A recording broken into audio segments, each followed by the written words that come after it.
কি হৈছে আপোনালোক কিয় আহিবলগীয়া হ'ল ইয়াতে? সৰু ল'ৰাটো বিয়া কৰাৰ পিছত বেলেগে আমাক থাকিব খাব নিদিয়ে, মাৰধৰ কৰে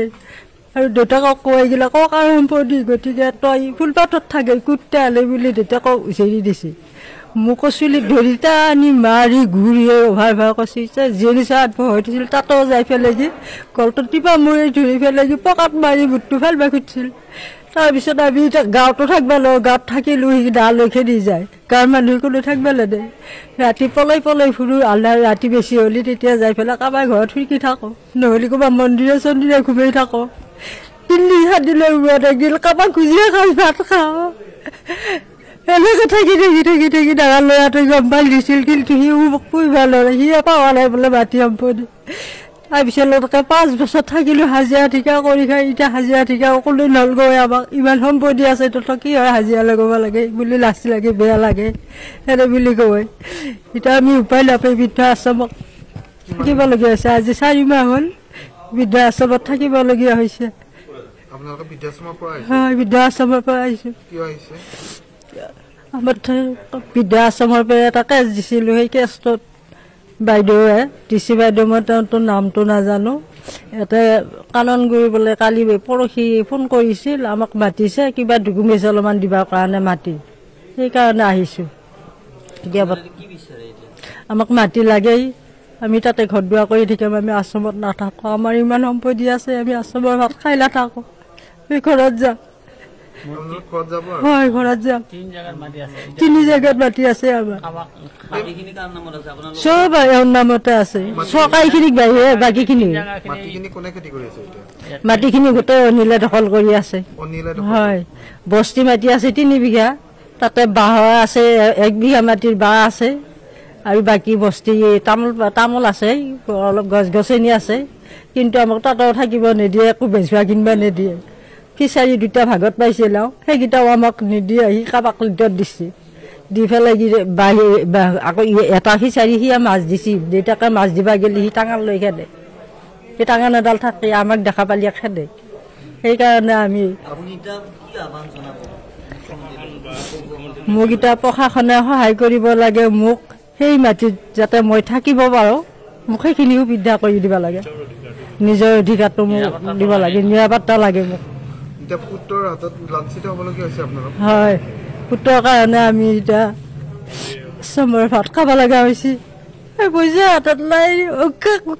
খুজি আনিছিলোঁ, এতিয়া এটা আশ্ৰমত কাক খুজি মই কোলে দিব, কোলে তুলি দিয়ে, গতিকে এতিয়া আহলতে কিবা কৰি আহিলোঁ, যাওঁতে আমি খোজকাঢ়ি যাব লাগিব, জোলাপ চকক লাগি তাৰপৰা কিবা পালি আকৌ কাৰোবাক খুজি লৈ যাব লাগিব।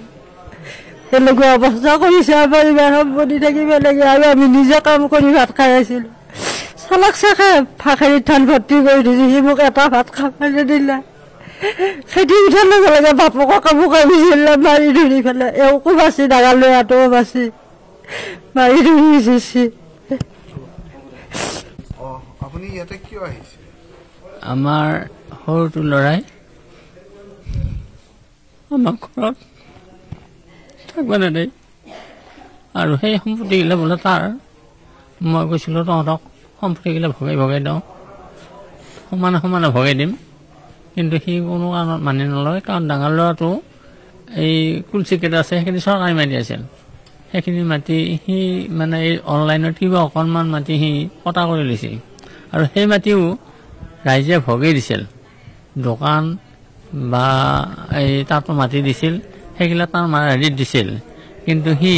সেইখিনি নকৰি সেইখিনি মাটি সি হেনো কাৰোবাক বেচে, কাৰোবাৰ তাৰপৰা বোলে বহুত টকা আনিছে, তাৰপৰা যাই সেই মানুহখিনিক বেচে, তাৰপিছত যাই ডাঙৰ ল'ৰাটোৱে বেচবা নাযায়, আৰু আমিও বেচবা নাযাওঁ, কাৰণ সি সেই ওপৰত ঢাকি লোৱা মাটি, সেইবিলাক খাল বাম আছিল।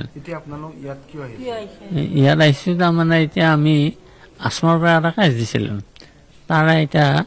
এই কিবা এটা নথি নিবাৰ কাৰণে এই কিবা IT এটা হেৰি দিছিলোঁ, গতিকে সেই ITটোৰ ৰিপৰ্ট নিবাৰ কাৰণে আজি আমাক অফিচাৰে মাতিছিল,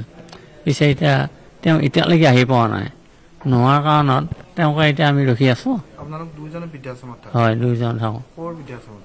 মলৈ হেৰি নিৰিবিলি বিশ্বাস আশ্ৰম চপাই,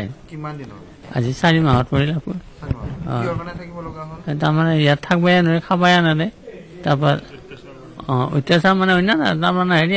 খেতি কৰিব নেদে তাৰপৰা এতিয়া ৰাইজে আমাক মাটি ভগাই দিছে মোৰ ভাগত খিচাৰি বসছি 2টা খিচাৰি বসছি আপোনালোকক বেলেগ কৰি দিছে নাই সি মানে যাবা নিদিয়ে কাৰণে আমি ঘৰৰ পৰা ওলাইয়ে গ'লো থাকিব নোৱাৰি ল'ৰা কেইটা আপোনাৰ ল'ৰা 2টা তাৰপৰা সেই ডাঙৰটো ল'ৰাই সি থকা জেগাত এটা ঘৰ বনাই দিছিল সেনেকৈ থাকিলোঁ থাকি এতিয়া সেনেকৈ থাকিলেওতো আমাৰ নহয় দে মোৰ নামত আছে অঁ সি সুধিলি কয় সেই ককাৰহে সম্পত্তি এই বুলি কয় মোৰ আছে কিমান মাটি আপোনালোকৰ মোৰ নামত এতিয়া 16 বিঘা আছে 16 বিঘা আপোনালোকক নিদিয়ে আপোনালোকক বেলেগ কৰি দিছে এতিয়া বেলেগ মানে সি আনি বেলেগ কৰি দিয়া ঘৰ বান্ধিবা যেতিয়া নিদিলা থাকবা নেকি তেতিয়া আশ্ৰমত থাকিব লগা সি একো নকৰে সি ধৰ কেতিয়াবা ইচ্ছা গেলি বাঁহৰ বেপাৰ কৰে সময়ত কেতিয়াবা ধানৰ বেপাৰ কৰে ধান মানে এই তামোলৰ তাৰপৰা যায় আৰু এখন বাহিৰা মানুহৰ লগত ফুৰি ইদা সিদাই খাই থাকে কি খায় এই মদ চদগিলা তাৰপৰা যায় সেনেকৈ কুমাৰপাৰ দামনে কুমাৰপাৰ এতিয়া আপোনালোকে কি ভাবিছে এতিয়া মই ভাবিছোঁ মানে ধৰ মাটিখিনি এতিয়া ধৰ মোক ভাল লাগে তাত থাকিব খাব পাৰিব লাগে গতিকে সেইটো মোক সুবিধা লাগে মোক মাটি লাগে মই দিম সিহঁতক মোৰ মাটি ময়ে দিম সিহঁতক দে কিন্তু এতিয়া তাৰ সেইটো নহয় তাক মানে গোটেই মাটি লাগে তাৰ বোলে ককাকৰ সম্পত্তি এতিয়া নাপায় গতিকে এতিয়া মইতো চুজ কৰিবতো নোৱাৰোঁ দেই আৰু সেনেকৈ চুজ কৰিব দেচোন নলিও একবাৰ লাগব ইচ্ছা যায় কাৰণ কথা হ'ল এতিয়া বাপক পুতক চুজ কৰিব মানে লাজ লাগে নহয় অনিল কুমাৰ হয় বাহিৰা মানুহ যদি হ'ল হয় গপচ মানুহ হ'লেও নহ'লে সি মৰিব নহ'লে মই মাৰিম এনেকুৱা এটা ভাবি লয় কিন্তু থানাৰ লগত যোগাযোগ কৰিছে প্ৰথম থানাই আকৌ নালগাইছে থানাই কৈছে মানে হেৰিয়া তোক কিহৰ মাটি লাগে তোক কিহৰ গৰু গাই লাগে এই আমাৰ পাঠেঘাট থানাত তেতিয়া অচি এটা আছিল হেৰি এই ক'ৰবাৰ পৰা আহিছিল বুঢ়া থানা নে ক'ৰ পৰা আহিছিল আহি তেওঁ মানে সেইটো কয় তাৰ পৰা যাই কৈছে হেৰি এই পুতেৰে ধানটো কাটি না তই মাটিটো বেছি খা নে আকৌ ধৰ মাটি বেচিব খুজিলি তাৰমানে ধৰ সি দম দিব দিলি হেৰি কৰে এই মাটিখন হৈ নিকিনে তাৰপৰা আকৌ পুলিচেও কয় মানে হেৰি মাটি বেচিবা নেবি এইবিলাক সেই প্ৰথম পুলিচে গণ্ডগোল গৈছে আজি 4 বছৰমান হয় না